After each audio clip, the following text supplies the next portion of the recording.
ज्ञान की 7 भूमिकाएं।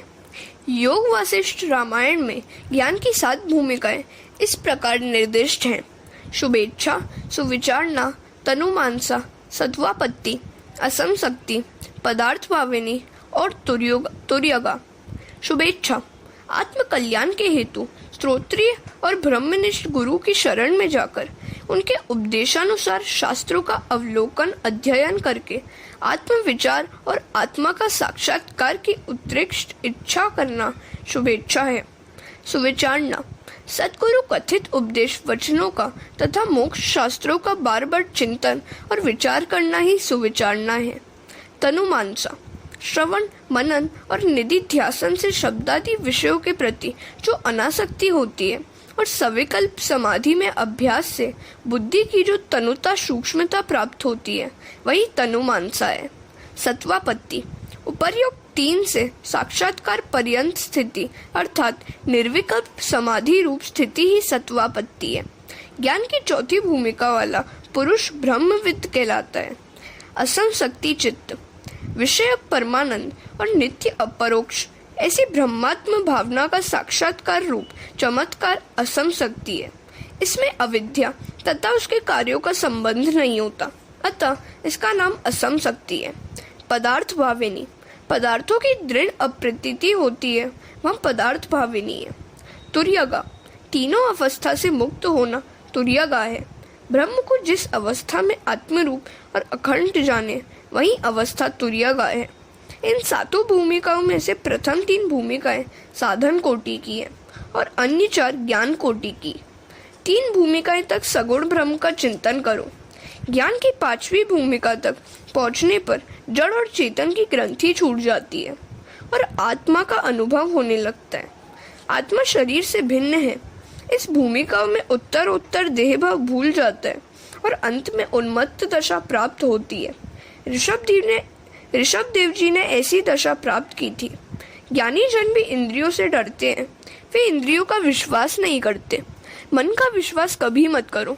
बोलने की इच्छा ही ना हो पाए इसलिए ऋषभ देव जी अपने मुंह में पत्थर रखते थे। यौवन में ही वैराग्य न आए, सांसारिक विषयों के प्रति अरुचि न हो पाए तो प्रभु भक्ति प्राप्त नहीं होती। विषयों के प्रति जब तक वैराग्य न जगे तब तक भक्ति का आरंभ नहीं होता। आँख को शक्ति देता है मन, मन को बुद्धि शक्ति देता है और बुद्धि को शक्ति देते हैं परमात्मा। आँख के साथ मन न हो तो वस्तु दिखाई नहीं देती। ऋषभ देव जी कर्नाटक आए, दावाग्नि में बुद्धि पूर्वक प्रवेश किया। देह जलती है पर आत्मा को तो कुछ नहीं होता।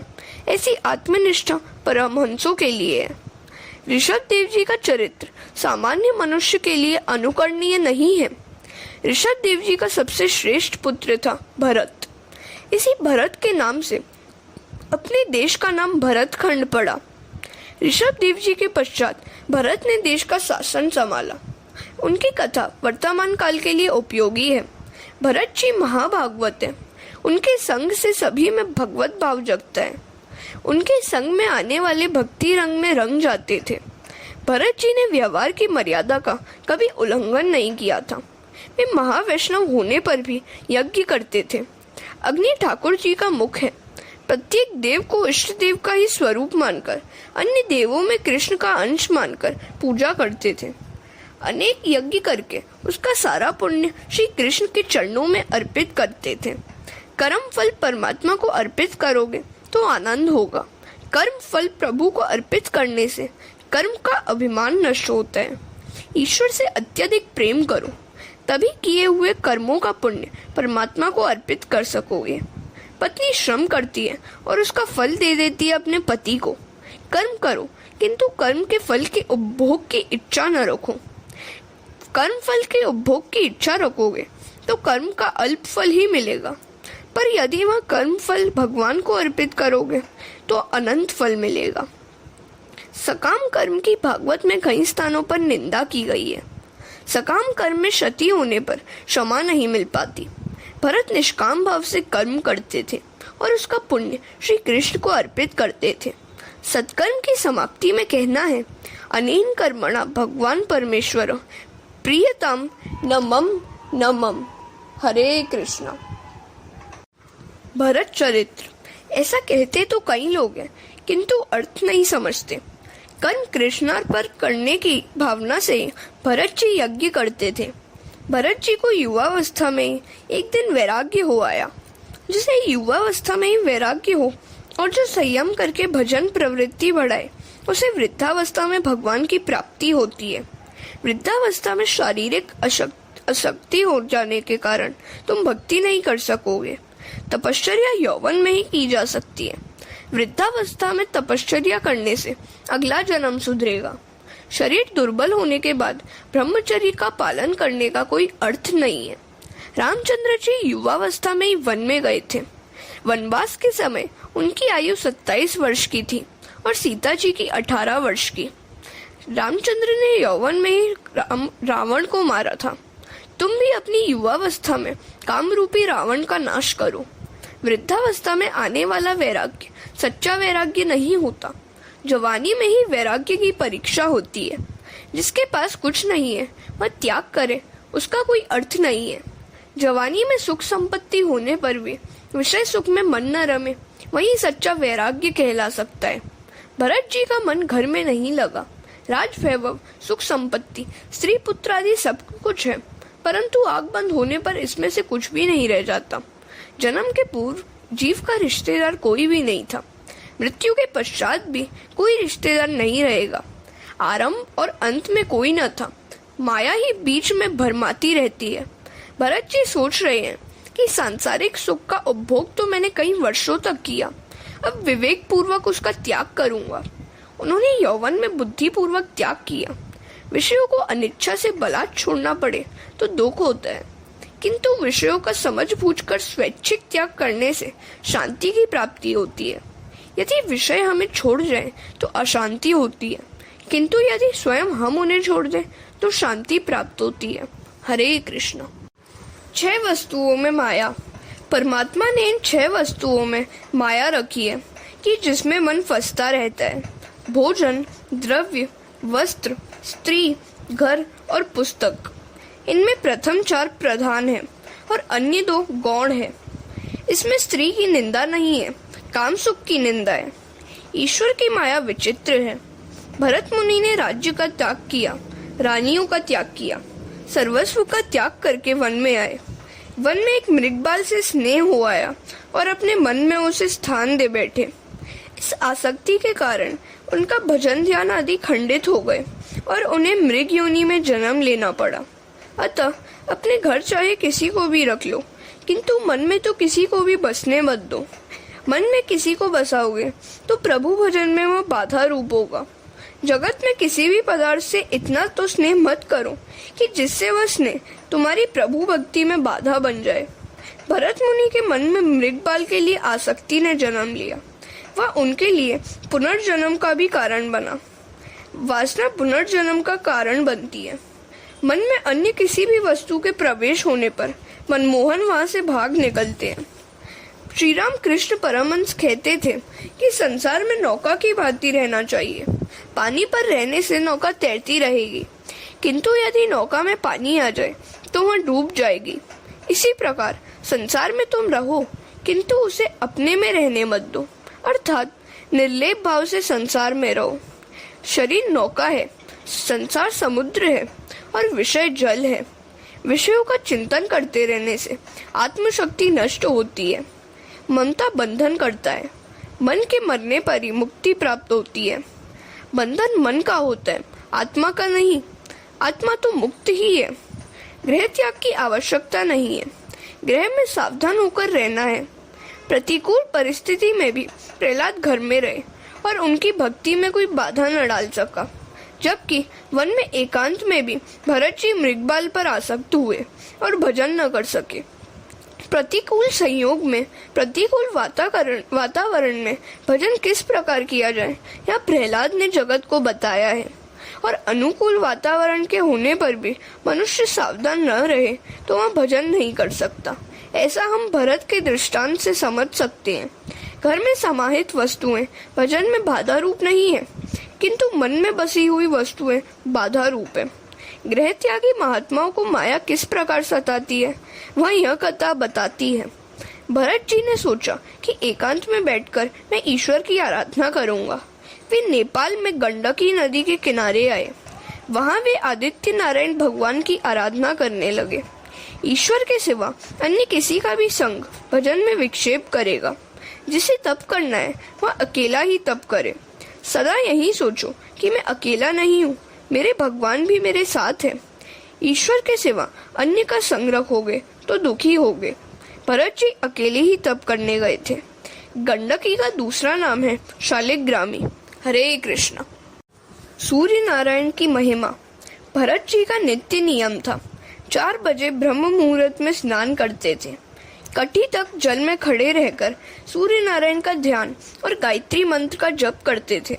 सूर्य नारायण की कृपा से बुद्धि उज्जवल होती है, अतः उनकी हमें उपासना करनी चाहिए। सूर्य नारायण के उपकार के कारण हम उनके ऋणी हैं। वे जगत को सतत प्रकाश दान करते रहते हैं। उनका उदय न होने पर जगत में प्रलय होता है। समस्त स्थावर जंगम की आत्मा सूर्य है। सूर्य नारायण सभी को प्रकाश देते हैं, किंतु वे बिजली की कंपनी की भांति बिल नोटिस नहीं भेजते हैं। वे रविवार की छुट्टी भी नहीं मनाते। जिस दिन वे छुट्टी मनाएंगे जगत का प्रलय हो जाएगा। सूर्य परमात्मा का साकार स्वरूप है। मनुष्य और कौए में एक बार झगड़ा हो गया था, तो उस समय कौए ने कहा था, वैसे तो तू अधिक बुद्धिशाली है, किंतु तुझसे हम में एक गुण अधिक है। हम सूर्योदय के पहले ही निद्रा त्याग करते हैं। सूर्योदय के पूर्व ही स्नान आदि करके सूर्य नारायण को अर्घ्य ध्यान करो।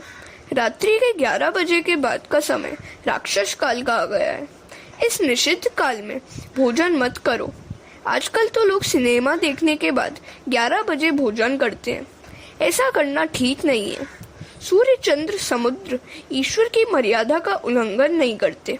हे मानव, परमात्मा की मर्यादा का पालन करने के लिए तुझे सुख समृद्धि दी गई है। भरत जी प्रार्थना करते हैं, मेरी बुद्धि, मेरा मन कहीं दुर्मार्गी न हो जाए। भगवान के तेजोमय रूप का मैं चिंतन करता हूँ। अर्थ और ज्ञान के साथ जप करो। सुखदेव जी वर्णन करते हैं, राजन, भरत द्वारिकाधीश की मानसी सेवा करने लगे। प्रत्यक्ष सेवा तो बहुत की थी, अतः अब मानसी सेवा करने लगे। मानसी सेवा सरल नहीं है। अधिकतर पाप शरीर से नहीं, मन से ही होता है। अतः मानसी ध्यान, मानसी सेवा श्रेष्ठ है। ईश्वर में मन से तन्मय होना ही मानसी सेवा है। एक बार एक बनिए ने गोसाई जी के पास जाकर कहा, महाराज, मैं प्रभु सेवा तो करना चाहता हूँ, किंतु एक भी पैसे के खर्च के बिना सेवा हो सके ऐसा मार्ग बताइए। तो गोसाई जी ने मानसी सेवा का मार्ग बताते हुए उस बनिए से कहा, तू मानसी सेवा बिना खर्च के कर सकेगा। केवल मन से संकल्प करते रहना कि मैं भगवान को स्नान करा रहा हूँ, वस्त्र पहना रहा हूँ, पूजा कर रहा हूँ, भोग लगाता हूँ, भगवान भोजन कर रहे हैं आदि। फिर गोसाई जी ने उससे पूछा, तुझे भगवान का कौन सा स्वरूप अधिक प्रिय है? बनिए ने उत्तर दिया, मुझे तो भगवान का बाल कृष्ण स्वरूप अधिक प्रिय है। गोसाई जी ने कहा, प्रातः काल में ऐसी भावना कर कि ठाकुर जी के लिए यमुना जल ले आया हूँ। घर आने पर ऐसा भाव जगाया जाए कि ठाकुर जी स्नान कर रहे हैं। यशोदा जी जैसी भावना रखकर बाल स्वरूप की सेवा करना। बाल सेवा में वात्सल्य भाव मुख्य है। सेवा में दूध और माखन लाना, बाद में कन्हैया को मंगल गीत गाकर जगाना। जागो बंसी वाले, ललना मोरे प्यारे, रजनी भयो है घर घर खुले केवारे। गोपी दही मथत सुनियत है, कंगन के झनकारे। उठो लालजी भोर भयो, सुरनर मुनि ठाड़े द्वारे। ग्वाल बाल सब करत कोलाहल, जय जय शब्द उचारे। माखन रोटी हाथ में लीनी, गौवन के रखवारे। मीरा करे प्रभु गिरधर नागर, शरण आए कुतारे। जागो बंसी वाले, ललना मोरे प्यारे। यशोदा जी लाला को मनाती थी कि इतना माखन खा लेगा तो तेरी चोटी दाऊजी से भी जल्दी भर जाएगी। उष्णोदक से लाल को मांगलिक स्नान कराना, फिर ठाकुर जी का श्रृंगार करना। कन्हैया से पूछना कि आज वह कौन सा पीताम्बर पहनेगा। कन्हैया जो कहे वह पीताम्बर पहनाना। श्रृंगार में तन्मयता होने पर ब्रह्मानंद सा आनंद प्राप्त होता है। कन्हैया को नैवेद्य देकर भावना करो कि लाला प्राशन कर रहा है। फिर आरती करके क्षमा प्रार्थना की जाए। गोसाई जी द्वारा बताई हुई रीति के अनुसार बनिया श्री कृष्ण के बाल स्वरूप की मानसी सेवा करने लगा। प्रतिदिन प्रेम से मानसी सेवा करता था। वह इतना तो तन्मय होने लगा कि सभी वस्तुएं प्रत्यक्ष दिखने लगी। इस सेवा में मन की धारा टूटनी नहीं चाहिए। कोई लौकिक विचार आ जाए तो समझ लो कि सेवा खंडित हो गई। 12 वर्षों तक उसने मानसी सेवा की। अब एक दिन वह दूध लाया और उसमें चीनी डाली, किंतु उसे लगा कि लाला के दूध में आज कुछ अधिक चीनी बढ़ गई है। बनिया यह कैसे सह सकता था? स्वभाव सहज कृपणता कैसे मिट सकती है? प्राण और स्वभाव साथ साथ ही तो जाते हैं। उसने सोचा, जरूरत से अधिक जो चीनी दूध में जा पड़ी है उसे निकाल लूं, कभी दूसरे काम में उपयोगी होगी। अब यहाँ न तो बर्तन था, न तो दूध था और न तो थी चीनी, क्योंकि वह तो मानसी सेवा ही करता था ना। फिर भी तन्मयता के कारण उसे सारी वस्तुएं प्रत्यक्ष दिखाई देती थी। अतः मन ही मन कल्पना में उस चीनी को निकालने लगा। कन्हैया ने सोचा कि जैसा भी हो, किंतु इस बनिए ने मेरी 12 वर्षों तक मानसी सेवा की है, अतः उन्हें प्रकट होने की इच्छा हुई। बालकृष्ण प्रसन्न हुए थे।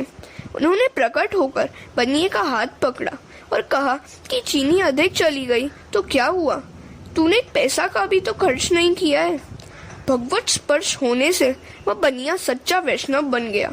वह भगवान का अनन्य सेवक बन गया।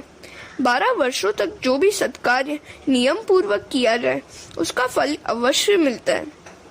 शंकराचार्य भी कृष्ण की मानसी सेवा करते थे। भरत जी मानसी सेवा करते हुए तन्मय हुए हैं। सेवा करते हुए थक जाते थे तो ध्यान और कीर्तन करने लग जाते थे। हरे कृष्ण। प्रभु के पीछे जो लगता है उसे ही माया सताती है। सांसारिक विषयों में जो फंसा हुआ है उसे माया नहीं सताती, क्योंकि माया मानती है कि यह तो मरा हुआ ही है, फिर उसे और क्यों मारूं। जो व्यक्ति प्रभु के पीछे पड़ा हुआ है उसे ही माया अधिक सताती है, किंतु जो माया के प्रभाव में बहता होता है उसके लिए वह बाधा रूप नहीं होती। माया मानती है कि वह तो मेरा बंदी है ही। माया की गति बड़ी विचित्र है। कमर तक जल में भरत जी खड़े हुए थे। ग्रीष्म ऋतु थी। एक गर्भवती हरिणी प्रातःकाल जलपान करने आई। इतने में कहीं से सिंह ने गर्जना की, जिससे वह हरिणी भयभीत हो गई। उसने सोचा कि गंडकी नदी पार कर लूं। उसने जोर से छलांग मारी। प्रसव काल समीप था, अतः हरिण बाल का जन्म हो गया और वह नदी के जल में गिर पड़ा। दूसरे किनारे पर हरिणी की भी मृत्यु हो गई। भरत जी ने उस मृग बालक को नदी के जल में पड़ा हुआ देखा। उन्होंने इस बच्चे में भी श्री हरि का दर्शन किया। वे सोचने लगे कि इसकी माता की तो मृत्यु हो गई, सो जगत में इसका तो कोई नहीं रहा। अब इसका लालन पालन रक्षा आदि कौन करेगा?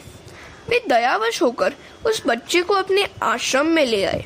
वे सोचने लगे कि यह बच्चा मेरे सिवाय किसी और को तो पहचानता नहीं है।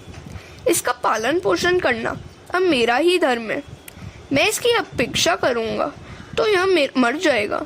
मैं ही इसका पिता हूँ और मैं ही इसकी माता हूँ। इसका पालन पोषण रक्षा करना मेरा ही कर्तव्य है। उन्होंने सोचा, मैं ही इस मृग बालक का रक्षक पिता हूँ, अतः हर प्रकार से मुझे इसकी रक्षा करनी ही है। जीव मानता है कि मैं दूसरों की रक्षा करता हूँ। अरे तू क्या रक्षा करेगा? तू भी तो काल का ग्रास है। रक्षा करने वाले तो वह प्रभु ही है। कर्ता हर्ता तो श्री हरि ही है। पालक और संहारक भी श्री हरि ही है। तुम घर में रहो या वन में, तुम्हारी रक्षा करने वाले श्री हरि ही है। भागवत के 7वें स्कंद के दूसरे अध्याय के 40वें श्लोक में यमराज ने राजा शिवयज्ञ के रिश्तेदारों को यह उपदेश दिया था। ऐसा कहकर हिरण्यकश्यपु ने कहा है, यदि परमेश्वर की कृपा हो जाए तो अनाथ हो या वनवासी हो तो भी वह जीवित रहता है, और परमेश्वर द्वारा मरा गया जीव घर में सुरक्षित होने पर भी जीवित नहीं रहता, मरता ही है। मृगपाल को पानी से बाहर निकालने का तो भरत जी का धर्म था। उन्होंने रक्षक पिता बनने का जो रिश्ता जोड़ लिया वह अच्छा नहीं किया। जीव मात्र का रक्षक पिता तो ईश्वर ही है। सभी दोष अभिमान के कारण ही उत्पन्न होते हैं। भरत जी उस मृगपाल का लालन पालन करने लगे। धीरे धीरे वह बड़ा होने लगा। भरत जी उसे अपनी गोद में बिठलाते थे और उसके साथ खेलते थे। भरत जी ने अपनी पूर्वावस्था में बच्चों का लालन पालन किया था। यहाँ पूर्वचित अप्सरा वहाँ आ गई। पुराने संस्कारों को भूलना बड़ा कठिन काम है। सूक्ष्म संस्कार मन में अभी तक बसे हुए थे, अतः उनका मन उस हिरण के बच्चे में फंस गया। अब उनका मन प्रभु वचन में स्थिर नहीं हो पाता था। ध्यान में हर 5-10 क्षण के बाद वह बच्चा ही दिखाई देने लगा। वासना का विषय तो बदल गया, किंतु वासना तो मन में रह गई। ऐसी हालत में इसकी अपेक्षा गृह जीवन में कौन सी बुराई थी? ज्ञानी को तो मन को भी मानना ही पड़ता है। भरत जी ने मृगपाल को घर में रखा, वह ठीक तो हुआ, किंतु उसे जो मन में भी रखा वह ठीक नहीं किया। संसार को छोड़कर कहाँ जाओगे? जहाँ भी जाओगे संसार वहीं उपस्थित हो जाएगा। इसी कारण से महापुरुषों ने कहा है कि संसार को अपने मन में से धीरे धीरे हटा दो। संसार को मन में कभी मत रखो। किसी को घर में चाहे रख लो, किंतु मन में मत रखो। मन में या तो काम को ही रखो या फिर ईश्वर को ही। दोनों साथ साथ नहीं रह पाएंगे। कहा भी है, तुलसी दोनों नहीं रहे, रवि रजनी एक ठाम। हरे कृष्ण।